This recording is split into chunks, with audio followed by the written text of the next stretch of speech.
नमस्कार दोस्तों, मैं अर्चना प्रजापति आपके अपने channel AP legal information in Hindi में आपका स्वागत है।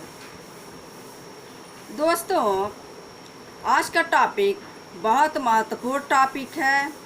इसके बिल्कुल नहीं करना है, नहीं तो कोई भी टॉपिक आपको समझ में नहीं आएगा। और सबसे बड़ी बात यह है, आप लोगों से कहना है कि हमारे चैनल को 82.3% लोग देखते हैं, लेकिन सब्सक्राइब 17% मात्र करते हैं। दोस्तों, आपसे यही अनुरोध है कि इतने लोग जब देखते हैं मेरे चैनल को तो सब्सक्राइब ज़रूर करें, बेल आइकन प्रेस करें, ताकि ऐसे ही नॉलेजेबल वीडियो इस चैनल के माध्यम से आप तक पहुंचती रहे और आप लाभ ले सकें। दोस्तों, आज का टॉपिक है स्टाम्प पेपर क्या होता है, स्टाम्प पेपर किसे कहते हैं। तो इस स्टाम्प पेपर में आज हम जानेंगे, स्टाम्प पेपर के प्रकार के बारे में जानेंगे, स्टाम्प पेपर का उपयोग कहाँ होता है यह जानेंगे, स्टाम्प पेपर का वैधता वैलिडिटी कितनी होती है यह हम जानेंगे। इस वीडियो में इतनी चीज़ें हम जानने वाले हैं। तो आइए शुरू करते हैं। स्टाम्प पेपर किसे कहते हैं।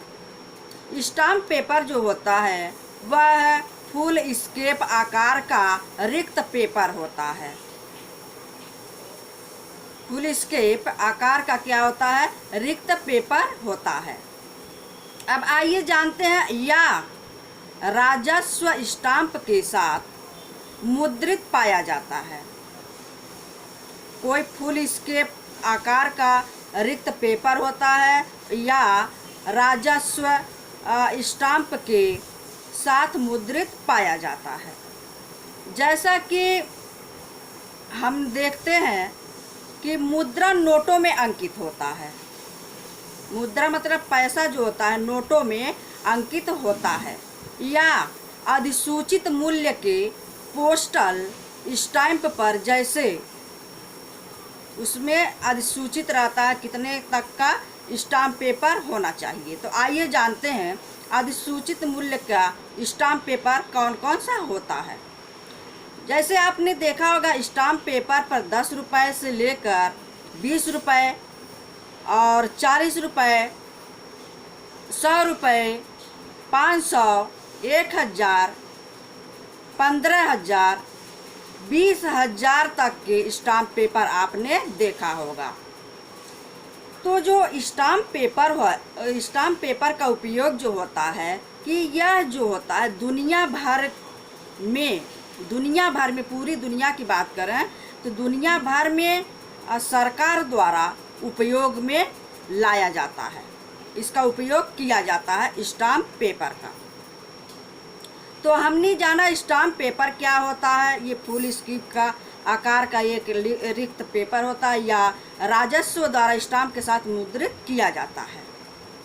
यह जो होता है जैसा कि नोटों में मुद्रित अंक पाया जाता है, हमने देखा। अब आइए जानते हैं स्टाम्प पेपर का उपयोग कहाँ कहाँ होता है। स्टाम्प पेपर का जो उपयोग होता है, लीज, जैसे किसी को आपने घर दिया है किराए पर, एग्रीमेंट, प्रॉपर्टी खरीदते हैं तब इसकी ज़रूरत पड़ती है, कोई कॉन्ट्रैक्ट करते हैं तब इसकी ज़रूरत पड़ती है, एफिडेविट बनवाते हैं तब इसकी ज़रूरत पड़ती है, और फाइनेंशियल अगर डील कोई करते हैं उसमें भी इसकी ज़रूरत पड़ती है। क्षतिपूर्ति की बांड, लेन देन सहित अनेक मतलब कानूनी जो कार्रवाइयाँ होती हैं वहाँ सारे जगह आप स्टाम्प पेपर का वरीयता देखते हैं। स्टाम्प पेपर जो होता है कि मेमोरेंडम ऑफ एसोसिएशन में भी उपयोग किया जाता है, और ये जो है लेन देन से संबंधित भी, क्षतिपूर्ति बांड से भी, सभी प्रकार के कानूनी निहितार्थ जो कानून के दृष्टिकोण से अच्छा हो उसके कार्यों में लगाया जाता है। और सभी दस्तावेज जो कानून से रिलेटिव हैं, सभी दस्तावेज में आपके साथ जो भी प्रॉपर्टी का पेपर होगा उसमें भी आपने कोई प्रॉपर्टी खरीदते हैं उसमें भी आपको स्टाम्प पेपर लगाना होता है। सभी पेपर में यह उपयोग होता है। तो हमने जाना इसका उपयोग कहाँ होता है। आइए जानते हैं प्रकार इनके। स्टाम्प पेपर के प्रकार दो प्रकार के होते हैं। दो प्रकार लीगली रूप से मान सकते हैं, माना गया है। तो पहला जो है न्यायिक स्टाम्प पेपर, न्यायिक स्टाम्प पेपर, और दूसरा गैर न्यायिक स्टाम्प पेपर। तो न्यायिक स्टाम्प पेपर के बारे में थोड़ा सा हम जानेंगे। न्यायिक जो स्टाम्प पेपर होता है कानूनी उद्देश्य के लिए होता है। अदालती मामलों की कार्रवाइयों में इसका उपयोग किया जाता है न्यायिक स्टाम्प पेपर का, और इसका कानूनी प्रक्रियाओं को जारी रखने में भी उपयोग किया जाता है। अब आइए जानते हैं गैर न्यायिक कहाँ उपयोग होता है स्टाम्प पेपर। गैर न्यायिक स्टाम्प पेपर जो होता है वह उपरोक्त को अगर हम देखते हैं कि जैसे लीज हो गया, एग्रीमेंट हो गया, खरीद फरोख्त हो गया और एफिडेविट हो गया, इन सारे कार्यों के लिए गैर न्यायिक स्टाम्प पेपर का उपयोग किया जाता है। जैसे अचल संपत्ति के हस्तांतरण, जैसे भवन, भूमि, बांड या अन्य महत्वपूर्ण समझौतों के लिए, शपथ पत्र, ऋण सुरक्षा आदि के लिए यह गैर न्यायिक स्टाम्प पेपर का प्रयोग किया जाता है। अब आइए जानते हैं इसकी वैधता क्या है। इसकी वैधता जो होती है, स्टाम्प पेपर की वैधता भारतीय स्टाम्प अधिनियम की धारा 54